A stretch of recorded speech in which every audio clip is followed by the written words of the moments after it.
Bonjour à toutes et à tous et merci de votre fidélité. Nous nous souvenons que l'évangéliste Luc est souvent caractérisé comme celui qui manifeste la tendresse et la miséricorde de Dieu. Il est aussi celui qui montre le travail de l'Esprit Saint.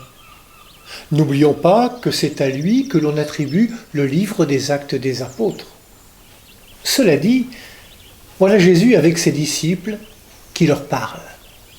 C'est en fréquentant Jésus que petit à petit, ses disciples vont apprendre le chemin des béatitudes. C'est au contact de Jésus, le bien suprême, la vraie richesse, qu'on peut apprendre à laisser de côté ce qui ne nourrit pas vraiment. C'est en étant proche de Jésus, jusqu'à accepter l'amitié qu'il nous propose, que nous accepterons de nous dévêtir du vêtement qui encombre pour le vêtement qui libère, celui-là même de notre baptême.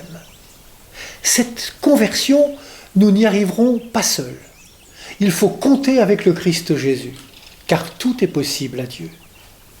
En mettant notre confiance dans le Seigneur, nous quitterons le vêtement étroit qui étouffe la vie et dont Jésus dit qu'il nous mène au malheur, pour le vêtement de lumière qu'il nous propose et qui lui ouvre au bonheur.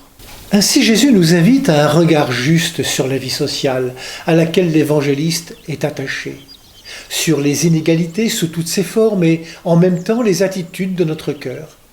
Il nous invite à regarder nos propres misères, nos pauvretés réelles, nos faims réels, nos peurs réelles, les mépris réels que l'on peut faire subir ou subir, mais aussi à regarder autour de soi les pauvres, les souffrants, les affamés, les méprisés.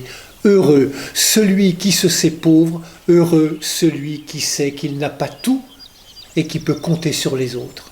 Peut-être est-ce cela, l'humilité.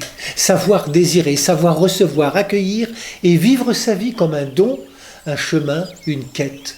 Et ce chemin ne mène pas seulement au bonheur, il nous mène à la personne du Christ. Bonne journée à toutes et à tous, prenez bien soin de vous et des autres.